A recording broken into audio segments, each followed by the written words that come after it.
A kú déédé àsìkò yìí, kókó inú ìwé ìròyìn la mú wá fún yín láti inú àwọn ìwé ìròyìn ilẹ̀ Nàìjíríà. Orúkọ tèmi ni Ọmágbémisọ́lá Ọmọlọ́rọ̀mọdé.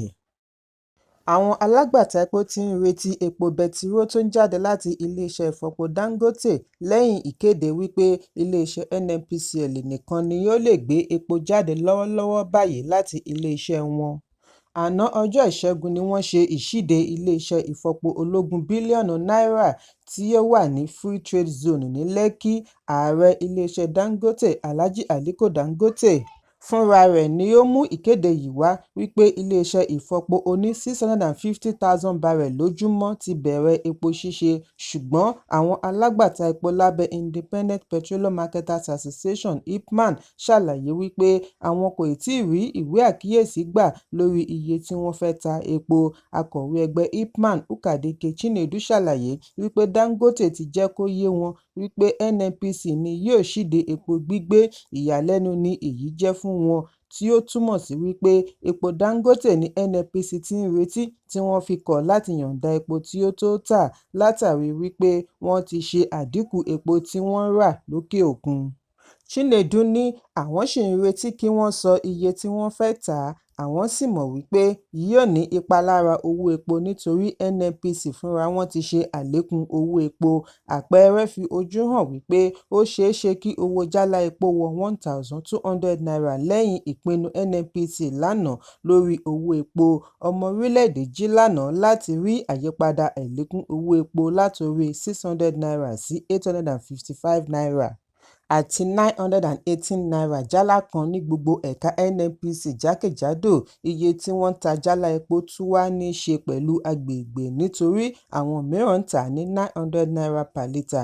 Èyí ń wáyé lẹ́yìn ọjọ́ méjì tí iléeṣẹ́ NNPC kéde wípé àwọn ń kojú ìṣòro àti kó epo wọlé látàrí àjẹ́lẹ̀ gbèsè bílíọ̀nù $6. Àlékún owó epo yìí ti wá fa ìpòrúurú ọkàn sáàárín àwọn onímọ́tò bí àwọn kan ṣe ń súré lọ ilé epo láti lọ ra epo pẹ̀lú ìbẹ̀rùbojo, tí ọ̀pọ̀lọpọ̀ àwọn onílé epo náà sì kọ̀ láti ta epo. Ìwọ̀nba àwọn ilé epo alágbàtà tí wọ́n ń ta epo ni wọ́n ń tà á láàárín N1,400 sí N1,500 jálá kan ní ẹkùn àríwá, nígbà tí àwọn mìíràn ń tà á láàárín N1,100 sí N1,200 ní ẹkùn gúúsù ìwọ̀ oòrùn. Ẹgbẹ́ òṣìṣẹ́, àjọ àti àwọn tí ọ̀rọ̀ kàn láwùjọ ti wá bu ẹnu àtẹ́ lu ìjọba àpapọ̀ lẹ́yìn ìkéde owó jálá epo tuntun lánàá láti iléeṣẹ́ NNPCL. Èyí ń wáyé bí ẹgbẹ́ alátakò ṣe ń rọ Ààrẹ Bọ́lá Tinubu kí ó júwe ilé fún ọ̀gá àgbà NNPCL Mele Kyari. Nínú àtẹ̀jáde ọ̀tọ̀ọ̀tọ̀ ní ẹgbẹ́ òṣìṣẹ́ NLC ti pe Ààrẹ Tinubu ní ọ̀dàlẹ̀ pẹ̀lú bí owó jálá epo ṣe lọ sókè gọbọi. Ààrẹ ẹgbẹ́ òṣìṣẹ́ Joe Ajaero sọ nínú àtẹ̀jáde òní wípé àwọn kábàámọ̀ pẹ̀lú ìwà ọ̀dàlẹ̀ tí ààrẹ hù, nítorí owó epo wà lára ìdí tí àwọn ṣe gba N70 gẹ́gẹ́ bí owó oṣù òṣìṣẹ́ tó kéré jù. Ó ní àwọn ti fi ọkàn sí wípé wọn kò ní ṣe àlékún owó jálá epo mọ́, bí ó tilẹ̀ jẹ́ wípé owó oṣù tí wọ́n fi lọ̀ wọ́n kò ran nǹkan kan. Ní báyìí, àjọ òṣìṣẹ́ ti wá ń béèrè fún ìdápadà owó epo, ìyọ̀ǹda àwọn tí wọ́n fi sí àtìmọ́lé nígbà ìfẹ̀hónúhàn àti ìdápadà àlékún owó iná mọ̀nàmọ́ná tí ó lọ sókè pẹ̀lú 250%. Ajaero ní láìpẹ́ àwọn yóò kéde ìpinnu wọn lẹ́yìn tí wọ́n bá ti fi ní ìpàdé pẹ̀lú àwọn ẹgbẹ́ yòókù. Ẹ̀kúnrẹ́rẹ́ ìròyìn wà nínú ìwé ìròyìn Punch tó jáde lónìí. Lánàá ni ẹgbẹ́ àwọn gómìnà láti ẹgbẹ́ òṣèlú People's Democratic Party (PDP) kan mínísítà ilé ìjọba Nyesom Wike lábùkù lórí bí ó ṣe ń dúnkòokò mọ́ wọn àti dá wàhálà sílẹ̀ ní ìpínlẹ̀ wọn nítorí wọ́n ń ṣe àtìlẹ́yìn fún gómìnà ìpínlẹ̀ Rivers Siminalayi Fubara. Èsì àwọn gómìnà yìí ni ó jẹyọ nínú àtẹ̀jáde láti ọwọ́ adarí ẹgbẹ́ àwọn gómìnà PDP, Emmanuel Agbo. Níbi ìpàdé àwọn gómìnà tí ó wáyé kẹ́yìn ni ẹgbẹ́ ti kéde àtìlẹ́yìn wọn fún Fubara. pẹ̀lú fàákájà tí ó ń lọ láàrin òun pẹ̀lú Wike bí wọ́n ti yarí wípé Fubara ní kí ó ṣe ìṣàkóso PDP ìpínlẹ̀ Rivers. Èsì yìí kò tẹ́ Wike lọ́rùn ni ó fi ṣe ìkìlọ̀ fún àwọn gómìnà wọ̀nyí wípé òun lè dá wàhálà sílẹ̀ sí wọn lọ́rùn ní ìpínlẹ̀ wọn bí wọn kò bá jáwọ́. Lára èsì tí wọ́n dá padà fún Wike ni wọ́n ti ṣe àpèjúwe ìlérí Wike ní àgbá òfìfo. Wọ́n ní ìlérí Wike láti dáná yá wọn ní ìpínlẹ̀ wọn jẹ́ ìgbésẹ̀ aláìnílàákàyè tí ó tàbùkù bá gbogbo ìgbìyànjú wọn fún àlàáfíà ẹgbẹ́. Èyí kò ṣe ìtẹ́wọ́gbà rárá. Ó ṣeni láàánú wípé èyí ń wá láti ọ̀dọ̀ ẹni tí ó ti fi ìgbà kan rí jẹ́ ọmọ ẹgbẹ́ gómìnà PDP. Bí wọ́n ṣe túbọ̀ fi àtìlẹ́yìn wọn hàn sí Fubara wípé kí ó gba ìṣàkóso gẹ́gẹ́ bí adarí PDP ní ìpínlẹ̀ Rivers, wọ́n fìdí ẹ̀ múlẹ̀ wípé irúfẹ́ àǹfààní bẹ́ẹ̀ ni Wike jẹ nígbà ìṣèjọba rẹ̀ gẹ́gẹ́ bí gómìnà. Wọ́n ní ó ṣe pàtàkì fún gbogbo ọmọ ẹgbẹ́ PDP láti ṣiṣẹ́ papọ̀ fún ìṣọ̀kan láti ṣe àṣeyọrí, yálà tí ẹnìkan yóò máa fi ṣiṣẹ́ fún ìmọ̀tara rẹ̀ nìkan. Ẹ̀kúnrẹ́rẹ́ ìròyìn yìí wà nínú ìwé ìròyìn Punch tó jáde lónìí. Ààrẹ Bọ́lá Tinubu ti lérí wípé gbogbo àwọn tí wọ́n lọ́wọ́ nínú ìkọlù tí ó wáyé láìpẹ́ yìí ní Mafa ìjọba ìbílẹ̀ Tambuwa ìpínlẹ̀ Yobe kò ní lọ láì jìyà ẹ̀ṣẹ̀. Ìròyìn jábọ̀ wípé àwọn afurasí ọmọ ẹgbẹ́ Boko Haram ṣe ìkọlù sí ìlú Mafa ní ìrọ̀lẹ́ ọjọ́ Àìkú tí wọ́n sì ṣekú pa ènìyàn tí ó fẹ́ẹ̀ tó 100 nígbà tí àwọn mìíràn sì sọnù. Nínú àtẹ̀jáde láti ọwọ́ amúgbálẹ́gbẹ̀ẹ́ ààrẹ Ajuri-Ngelale ni ààrẹ ti bu ẹnu àtẹ́ lu ìkọlù tí ó ṣe àpèjúwe rẹ̀ ní ìgbésẹ̀ òjò láti ọ̀dọ̀ àwọn ẹni ibi ẹ̀dá. Bákan náà ni Tinubu fi ìbánikẹ́dùn rẹ̀ ránṣẹ́ sí ìjọba ìpínlẹ̀ Yobe lórí òfò ńlá tí ó dé bá wọn. Bí ó ti nawọ́ ìbánikẹ́dùn sí àwọn ẹbí tí àjálù yìí dé bá, ó gba àdúrà fún àwọn ẹ̀mí tí ó sọnù àti ìwòsàn kíákíá fún àwọn tí ó fi ara pa. Èyí ń wáyé bí a ṣe tún gbọ́ wípé àwọn agbébọn tí wọ́n fura wípé wọ́n jẹ́ Fúlàní darandaran ṣekú pa alága ẹgbẹ́ òṣèlú Labour ní Ìgúnmalẹ̀ Ward 1 ìjọba ìbílẹ̀ Àdó ìpínlẹ̀ Benue, Sunday Oche.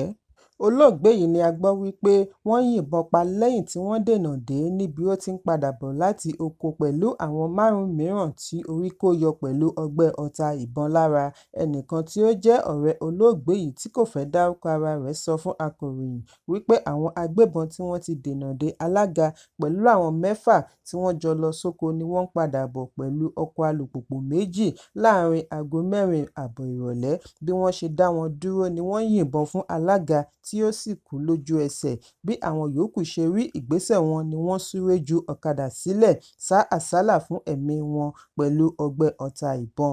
Wọ́n ní bí àwọn ọ̀dọ́ ṣe gbọ́ ohun tí ó ṣẹlẹ̀ ni wọ́n kórajọ lọ sí ibi ìṣẹ̀lẹ̀, ṣùgbọ́n wọn kò bá àwọn agbébọn wọ̀nyí mọ́ yàtọ̀ sí òkú alága tí ó fi ìyàwó pẹ̀lú ọmọ 2 sílẹ̀. Ẹ̀kúnrẹ́rẹ́ ìròyìn yìí wà nínú ìwé ìròyìn Daily Post tó jáde lónìí. Alága àná fún ìjọba ìbílẹ̀ Ìlà-Oòrùn Ìjẹ̀bú, Wálé Adédayọ̀ ti wà lára ogunlọ́gọ̀ èrò tí wọ́n ṣe àyẹ̀wò fún lánàá lábẹ́ ẹgbẹ́ òṣèlú People's Democratic Party (PDP) ẹ̀ka ti ìpínlẹ̀ Ògùn fún ipò kánsẹ́lọ̀ àti alága ní ìjọba ìbílẹ̀ wọn. Ìròyìn jábọ̀ wípé wọ́n jáwé gbélé ẹ̀ fún Wálé Adédayọ̀ kí wọ́n tó yọ ọ́ nípò pátápátá gẹ́gẹ́ bí alága lẹ́yìn tí ó fi ẹ̀sùn kan gómìnà Dàpọ̀ Abíọ́dún wípé ó darí owó tí ìjọba àpapọ̀ pín fún 20 ìjọba ìbílẹ̀ sí ibòmíràn. Bákan náà ni ìjọba ìpínlẹ̀ wọ́ Adédayọ̀ lọ ilé-ẹjọ́ lórí ẹ̀sùn ìpurọ́mọ́ni takoni àti ìbanilórúkọjẹ́ tako gómìnà. Gẹ́gẹ́ bí àtẹ̀jáde láti ọ̀dọ̀ akọ̀wé ẹgbẹ́ Afọlábí Ọ̀rẹ́kọ̀yà, wọ́n ti fi ọjọ́ ìdìbò abẹ́lé fún ipò kánsẹ́lọ̀ àti alága sí ọjọ́ 5 àti ọjọ́ 7 oṣù kẹsàn-án bí wọ́n ti gba ọmọ ẹgbẹ́ ní ìmọ̀ràn kí wọ́n jáde ní ìrọwọ́-ìrọsẹ̀ fún ìdìbò abẹ́lé ní ẹ̀ka wọn láti yan ẹni tí wọ́n fẹ́. Ẹ̀kúnrẹ́rẹ́ ìròyìn yìí wà nínú ìwé ìròyìn Daily Post tó jáde lónìí. Ilẹ̀ mọ́ bá olóró kan tí ẹnikẹ́ni kò tíì lè ṣe ìdánimọ̀ rẹ̀ níbi ìgbìyànjú àti jí kébù nínú transformer tí í ṣe ti àjọ apínnáká ìlú Jos jed. Ìṣẹ̀lẹ̀ yìí wáyé ní ọ̀ọ́kán ilé ìtura Queens tí ó wà ní Ampa Ward, ìlú Makurdi, ìpínlẹ̀ Benue. Àwọn ará àdúgbò jí ni wọ́n bá òkú afurasí olè tí ó há sáàrin òpó méjì tí ó so kébù pọ̀ mọ́ transformer.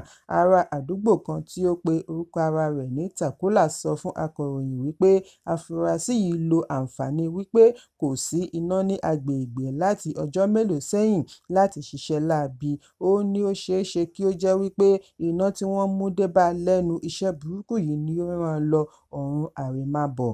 Ó ní àwọn jí lówùúrọ̀ yìí láti rí wípé iná ti tàn ní gbogbo agbègbè tó súnmọ́ wọn tí àwọn kò sì níná. Nígbà tí ará àdúgbò lọ ìdí transformer láti lọ wo ohun tí ó fa sábàbí tí wọn kò fi níná lẹ́yìn tí iná ti tàn ni wọ́n bá rí pé wọ́n ti gé gbogbo cables àti installation kí wọ́n tó bá òkú ọ̀gbẹ́ni yìí láàrin òpó. Lójú ẹsẹ̀ ni wọ́n kàn sí ẹ̀ka iléeṣẹ́ ọlọ́pàá kí wọ́n tó wá gbé òkú rẹ̀. Adarí ìròyìn fún JED, Dókítà Adákọ̀lẹ̀ Elijah náà fìdí ìṣẹ̀lẹ̀ yìí múlẹ̀ bí ó ti bu ẹnu àtẹ́ lu iṣẹ́ àwọn olè tó ń jí kébù ní ìpínlẹ̀ Benue pẹ̀lú gbogbo ààbò tí wọ́n ń pèsè. Ó ní ó ṣòro fún iléeṣẹ́ láti nìkan dáàbò bo àwọn ohun ìní wọ̀nyí. Ìdí nìyí tí àwọn fi ń rọ ìlú kí wọ́n gba ìṣàkóso rẹ̀ ní agbègbè wọn nítorí àwọn náà ni ó ń jẹ àǹfààní rẹ̀. Ẹ̀kúnrẹ́rẹ́ ìròyìn yìí wà ní ìwé ìròyìn Punch tó jáde lónìí. Kókó inú ìwé ìròyìn tòní kò ní jù báyìí lọ. Ẹ pàdé mi ní ìrọ̀lẹ́ fún àkọ́tún ìròyìn. Kí a tó lọ, ẹ má ṣaláì fi àkíyèsí yín ránṣẹ́ kí ẹ sì bá wa subscribe sójú náà wa lórí YouTube kí kókó inú ìwé ìròyìn lè máa tẹ̀ yín lọ́wọ́ ní kíákíá.